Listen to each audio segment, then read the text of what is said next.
출애굽기 14장 1절에서 끝절 31절까지 말씀을 살펴보도록 하겠습니다. 제가 대표로 봉독하겠습니다. 여호와께서 모세에게 말씀하여 이르시되 이스라엘 자손에게 명령하여 돌이켜 바다와 믹돌 사이에 비하히롯 앞 곧 바알스본 맞은편 바닷가에 장막을 치게 하라. 바로가 이스라엘 자손에 대하여 말하기를 그들이 그 땅에서 멀리 떠나 광야에 갇힌 바 되었다 하리라. 내가 바로의 마음을 완악하게 한즉 바로가 그들의 뒤를 따르리니 내가 그와 그의 온 군대로 말미암아 영광을 얻어 애굽 사람들이 나를 여호와인 줄 알게 하리라 하시매 무리가 그대로 행하니라. 그 백성이 도망한 사실이 애굽 왕에게 알려지매 바로와 그의 신하들이 그 백성에 대하여 마음이 변하여 이르되 우리가 어찌 이같이 하여 이스라엘을 우리를 섬김에서 놓아 보냈네었는가 하고 바로가 곧 그의 병거를 갖추고 그의 백성을 데리고 갈새 선발된 병거 600대와 애굽의 모든 병거를 동원하니 지휘관들이 다 거느렸더라. 여호와께서 애굽 왕 바로의 마음을 완악하게 하셨으므로 그가 이스라엘 자손의 뒤를 따르니 이스라엘 자손이 담대히 나갔습니다. 애굽 사람들과 바로의 말들 병거들과 그 마병과 그 군대가 그들의 뒤를 따라 바알스본 맞은편 비하히롯 곁 해변 그들이 장막을 친 데 미치니라. 바로가 가까이 올 때에 이스라엘 자손이 눈을 들어 본즉 애굽 사람들이 자기들 뒤에 이른지라. 이스라엘 자손이 심히 두려워하여 여호와께 부르짖고 그들이 또 모세에게 이르되 애굽에 매장지가 없어서 당신이 우리를 이끌어내어 이 광야에서 죽게 하느냐. 어찌하여 당신이 우리를 애굽에서 이끌어내어 우리에게 이같이 하느냐. 우리가 애굽에서 당신에게 이른 말이 이것이 아니냐. 이르기를 우리를 내버려 두라. 우리가 애굽 사람을 섬길 것이라 하지 아니하더냐. 애굽 사람을 섬기는 것이 광야에서 죽는 것보다 낫겠노라. 모세가 백성에게 이르되 너희는 두려워하지 말고 가만히 서서 여호와께서 오늘 너희를 위하여 행하시는 구원을 보라. 너희가 오늘 본 애굽 사람을 영원히 다시 보지 아니하리라. 여호와께서 너희를 위하여 싸우시리니 너희는 가만히 있을지니라. 여호와께서 모세에게 이르시되 너는 어찌하여 내게 부르짖느냐. 이스라엘 자손에게 명령하여 앞으로 나아가게 하고 지팡이를 들고 손을 바다 위로 내밀어 그것이 갈라지게 하라. 이스라엘 자손이 바다 가운데서 마른 땅으로 행하리라. 내가 애굽 사람들의 마음을 완악하게 할 것인즉 그들이 그 뒤를 따라 들어갈 것이라. 내가 바로와 그의 모든 군대와 그의 병거와 마병으로 말미암아 영광을 얻으리니 내가 바로와 그의 병거와 마병으로 말미암아 영광을 얻을 때에야 애굽 사람들이 나를 여호와인 줄 알리라 하시더니 이스라엘 진 앞에 갔던 하나님의 사자가 그들의 뒤로 옮겨가매 구름 기둥도 앞에서 그 뒤로 옮겨 애굽 진과 이스라엘 진 사이에 이르러 서니 저쪽에는 구름과 흑암이 있고 이쪽에는 밤이 밝음으로 밤새도록 저쪽이 이쪽에 가까이 못하였더라. 모세가 바다 위로 손을 내밀매 여호와께서 큰 동풍이 밤새도록 바닷물을 물러가게 하시니 물이 갈라져 바다가 마른 땅이 된지라. 이스라엘 자손이 바다 가운데를 육지로 걸어가고 물은 그들의 좌우에 벽이 되니 애굽 사람들과 바로의 말들 병거들과 그 마병들이 다 그들의 뒤를 추격하여 바다 가운데로 들어오는지라. 새벽에 여호와께서 불과 구름 기둥 가운데서 애굽 군대를 보시고 애굽 군대를 어지럽게 하시며 그들의 병거 바퀴를 벗겨서 달리기가 어렵게 하시니 애굽 사람들이 이르되 이스라엘 앞에서 우리가 도망하자 여호와가 그들을 위하여 싸워 애굽 사람들을 치는도다. 여호와께서 모세에게 이르시되 내 손을 바다 위로 내밀어 물이 애굽 사람들과 그들의 병거들과 마병들 위에 다시 흐르게 하라 하시니 모세가 곧 손을 바다 위로 내밀매 새벽이 되어 바다의 힘이 회복된지라. 애굽 사람들이 물을 거슬러 도망하나 여호와께서 애굽 사람들을 바다 가운데 엎으시니 물이 다시 흘러 병거들과 기병들을 덮되 그들의 뒤를 따라 바다에 들어간 바로의 군대를 다 덮으니 하나도 남지 아니하였더라. 그러나 이스라엘 자손은 바다 가운데를 육지로 행하였고 물이 좌우에 벽이 되었더라. 그날에 여호와께서 이같이 이스라엘을 애굽 사람의 손에서 구원하심에 이스라엘이 바닷가에서 애굽 사람들이 죽어 있는 것을 보았더라.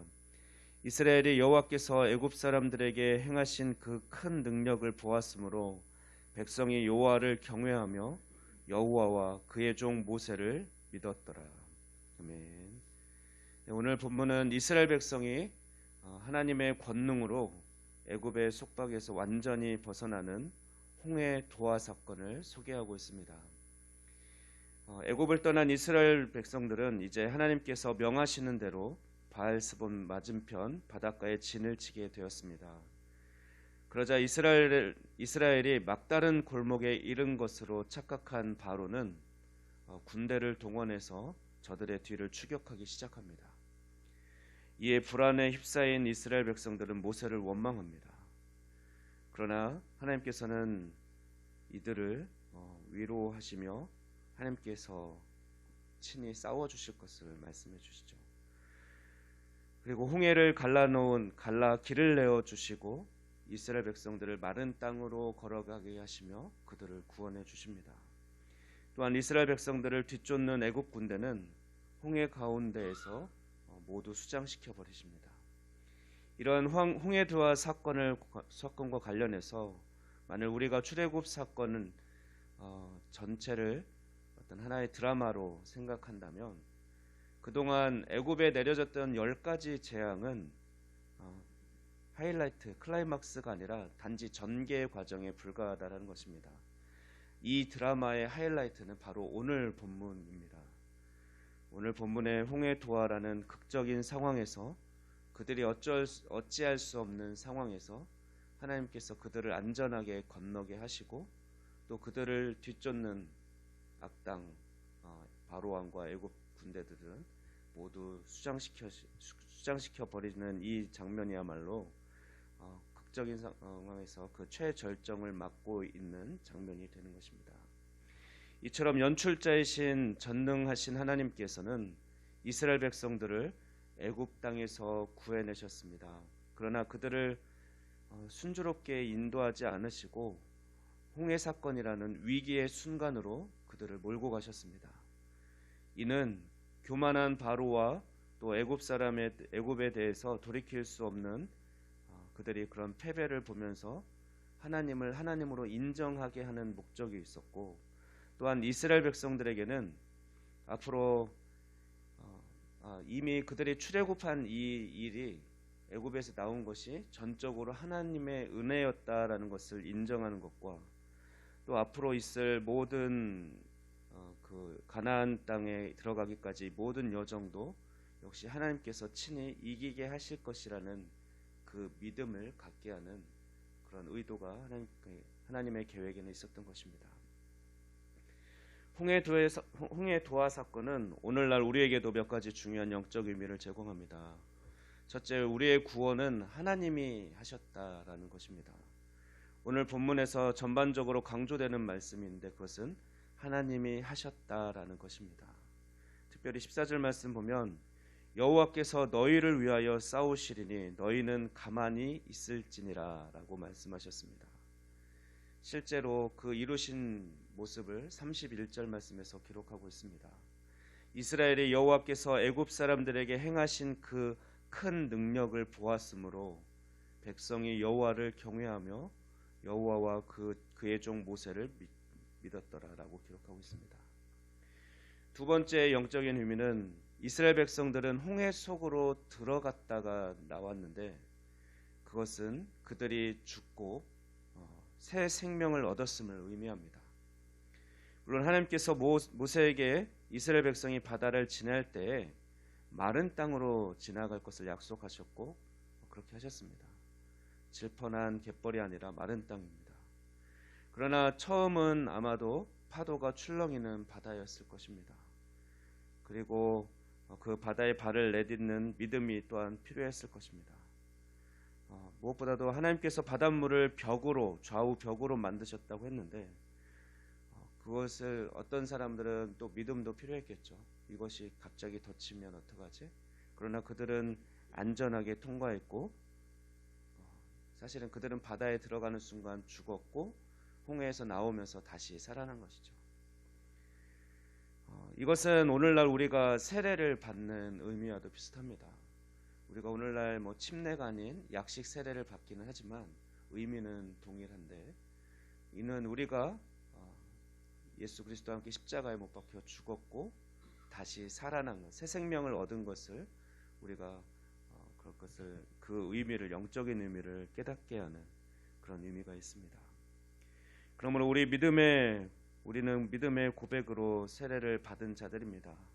그렇기 때문에 우리는 날마다 또 이 홍해 도화 사건을, 이 기사를 읽을 때마다 우리가 어떤 존재인지를 바로 갈라디아서 2장 20절 말씀을 묵상하면서 늘 이 놀라운 사실, 새로운 피조물 되고 새 생명 얻은 것을 기억해야 할 것입니다. 내가 그리스도와 함께 십자가에 못 박혔나니 그런즉 이제는 내가 사는 것이 아니요 오직 내 안에 그리스도께서 사시는 것이라. 이제 내가 육체 가운데 사는 것은 나를 사랑하사 나를 위하여 자기 자신을 버리신 하나님의 아들을 믿는 믿음 안에서 사는 것이라. 기도하겠습니다. 우리의 구원자 되시며 우리의 생명, 우리의 호흡을 주관하시는 창조주 하나님을 찬양합니다. 오늘도 우리에게 호흡을 주시고 새로운 날을 또다시 살아가게 하시니 감사합니다. 우리가 하나님의 전적인 주권과 능력으로 구원을 받았음을 이 시간 다시 한번 고백하며 감사를 드립니다. 오늘도 우리를 부르신 삶의 터전에서 참다운 예배자로 살아가며 하나님께 영광 돌릴 수 있도록 우리의 삶을 친히 인도하여 주시고 붙들어 주시옵소서. 감사드리며 이 모든 말씀 우리 주 예수 그리스도의 이름으로 기도하옵나이다. 아멘.